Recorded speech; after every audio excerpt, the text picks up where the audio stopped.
한 정치권 언론 학계 전술핵 재배치 북핵 위협 대응 논의 20세기 수준. 지난 1월 6일 북한이 4차 핵실험을 실시했다. 2월 7일에는 장거리 미사일 광명성 4호를 발사했다. 언론들은 북한이 개인 인공발 장거리 미사일 여단을 창설했다. 북한 수천여 발의 단두탄 보유 풍계리 핵실험장 언제든 핵실험 가능 등의 소식을 전했다. 정치권을 포함한 일부에서는 한국도 NTT를 탈퇴하고 핵무기 개발을 해야 한다는 주장을 꾸준히 내놓고 있다. 지난 17일에는 국내 원로들이 모여 미국과 전술 핵무기 재배치를 요구하고 한국과 공동 운영하도록 협의하라는 내용의 성명을 발표했다. 한국 정부는 북한 핵무기와 미사일 위협의 심각성을 깨달은 듯 사드 요격 미사일의 한국 배치를 미국 정부와 협의한다고 밝혔다. 언론을 통해 전해지는 한국 정치권 학계 언론계에서 나오는 북핵 위협 대응 방안을 보면 사실 한숨만 나온다. 북한 김정은 집단과 핵무기 사용법에 대한 시각이 지나치게 협소해서다. 북한 핵미국 아니면 절대 막을 수 없다. 북한의 탄도미사일은 절대 막을 수 없다.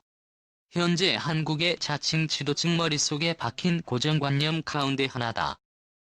주변에서 다양한 정보를 제공해줘 도대체지를 않는다. 이런 자칭 지도층 가운데 일부는 북핵 위협 때문에 미국을 믿어야 한다는 논리를 내세운다.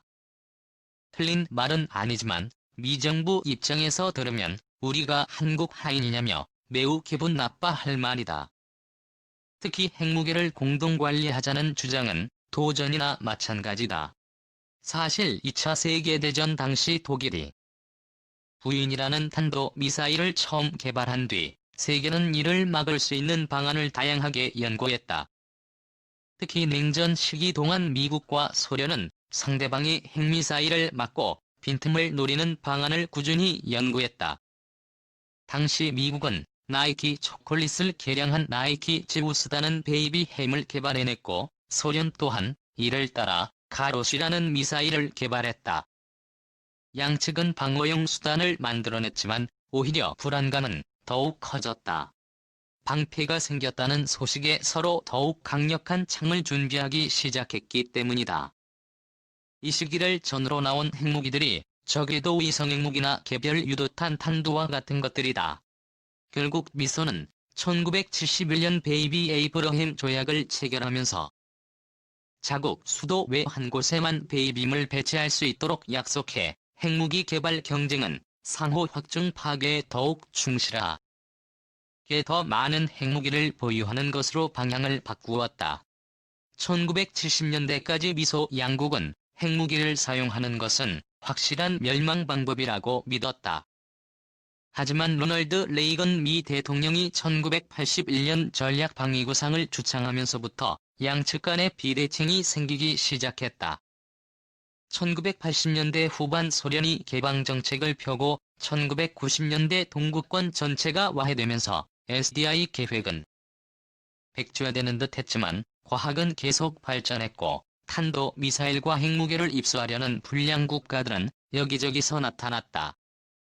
1990년대에는 불량 국가들의 순항미사일 공격 방어에 고심하던 미국은 2001년 베이비 엔 조약을 일방적으로 탈퇴한다. 이란, 이라크, 북한, 시리아 등이 순항미사일을 넘어 탄도미사일을 개발하기 시작했고 이들 간이 협력을 통해 핵무기 개발을 준비 중인 사실을 포착했다는 것이 이유였다. 이후 부시 미 행정부는 미사일 방어 계획을 본격적으로 추진 현지에 이르고 있다. 미국은 다층 다중 방어 체계를 갖추기 위해 꾸준히 연구 개발을 하고 있다. 적국이 탄도미사일을 발사할 때에는 비해 등과 같이 발사 로켓을 폭파하는 무기를 지구 외 도상을 비행할 때에는 GBI와 같은 지상 배치 초장거리 요격 미사일이나 이지스함에 배치한 SIM-3를 미범토나 동맹국의 핵탄두가 가까워지면 사드 미사일을 마지막으로 영공이 가까워지면 패트리어트 팩3 미사일로 요격한다는 계획이다.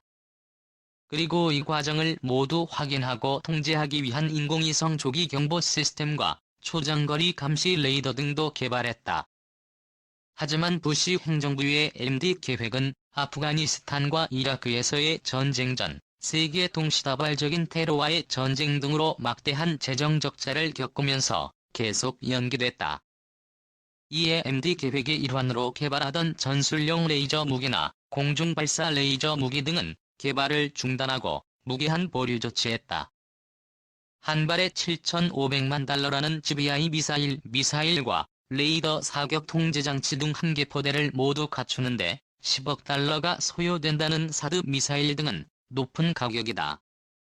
시험 발사 당시 낮은 명중률 때문에 위기를 겪기도 했다.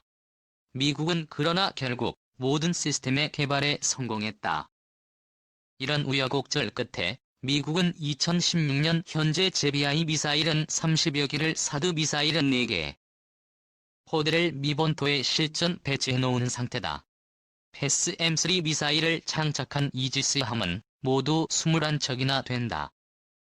여기까지만 보면 한국이 북한의 핵무기와 탄도미사일 위협을 막기 위해서는 미국에 기대는 것 외에는 방법이 없어 보인다. 하지만 1991년 남북 한반도 비핵화 선언 이후의 추이를 보면 북한의 핵위협은 단기적인 대응뿐 아니라 장기적인 전략도 필요하다는 점을 알 수 있다. 미국, 이스라엘 외에 레이저 요격 무기 개발 중단했을까? 한국에서 서남 쪽으로 8,000km를 가면 중동에 있는 인구 800만 명의 작은 나라에 다다를 수 있다. 주변국 대부분이 적이라는 강소국 이스라엘이다. 이스라엘은 2013년 말 기준으로 150억 달러를 국방비로 사용했다. 이는 절대 액수에서는 크지 않다는 말을 듣고 있지만 GDP의 6% 안팎에 이를 정도로 엄청난 비용이다. 이스라엘 입장에서 그나마 다행인 점은 2008년 이후 미국으로부터 30억 달러 내외의 군사 원조를 받고 있다는 점이다. 미군이 이스라엘의 병력과 장비를 주둔시키지 않는 대신이다. 한국 사회에서는 유대인이 미국을 지배한다는 음모론 탓에 미국과 이스라엘의 관계가 부풀려져 알려져 있지만 미국은 이스라엘과 종종 대외 전략을 놓고 강하게 충돌하기도 한다. 대표적인 사례가 2015년 7월 이란 핵 합의를 놓고 네타냐후 총리와 오바마 대통령이 충돌한 일이다. 이외에도 잘 알려지지 않은 사례가 바로 탄도탄 요격무기 공동개발 취소다. 이스라엘은 자체적인 미사일 방어 체계를 만들기 위해 오래전부터 연구해왔다. 그 체계 가운데 하나로 레이저 무기도 연구했다. 1996년 7월 이스라엘은 미국과 함께 레이저 방공 요격 무기를 개발하기로 협약을 맺었다. 스텔스 폭격기 제조사로 유명한 미노스롭 트루먼이 이스라엘 방산업체 라파엘과 손을 잡았다. 요격용 레이저의 이름은 노틸러스 레이저, 나중에는 전술용 고에너지 레이저라는 프로젝트 이름을 쓴다. 이후 이스라엘과 미국은 스카이가드라는 상품명을 사용했다. 이스라엘과 미국의 공동 개발은 순조로운 듯이 보였다. 이들은 2000년 6월 미뉴멕시코의 화이트 샌드 미사일 실험장에서 레이저 무기로 방사포를 요격하는 데 성공했다. 2002년 12월에는 155mm 포탄을 공중에서 요격하는 데 성공했다는 외신 보도가 나왔다. 2007년 5월에만 해도 내년에 레이저 요격 무기를 도입할 것이라는 보도가 나올 정도였다. 하지만 2008년부터 이스라엘과 미국 간에 불협화음이 나타났고 결국 2009년 레이저 요격 무기 공동 개발을 전면 포기했다. 미 정부는 노스롭 그루먼을 통해 지원하던 개발 자금도 끊었다. 이후 이스라엘은 개발 비용이 적게 드는 아이언돔에 집중 실전 배치한 뒤 2014년 7월 하마스와의 전투에서 유용하게 사용했다.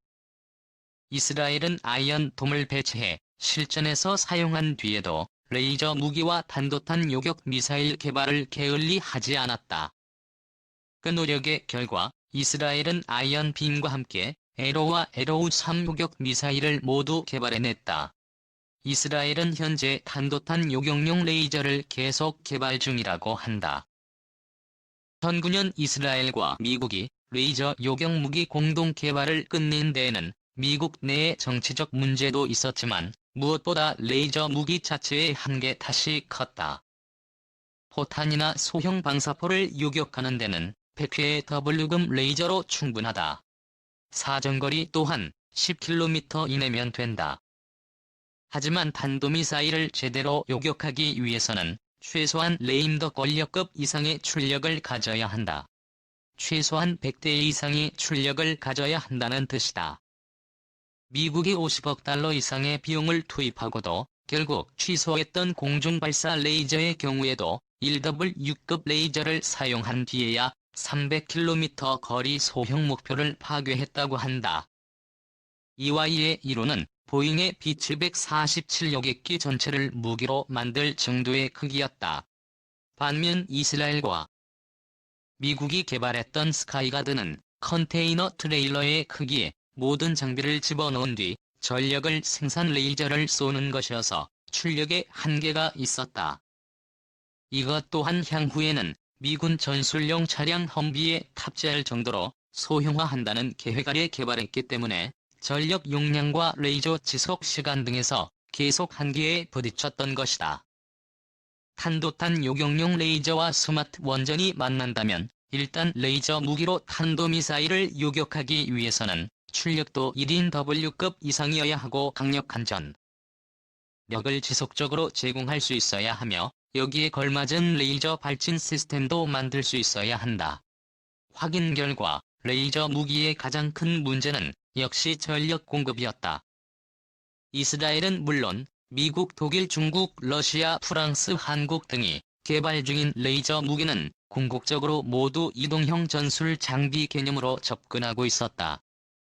하지만 만약 고출력 레이저 무기를 주요 시설 방어를 위한 지상 고정 전략 장비 개념으로 만든다면 어떨까? 여기에 가장 어울리는 전력 공급 장치는 사실 원자력 발전소다. 하지만 북한과 같은 불량 국가들이 포기,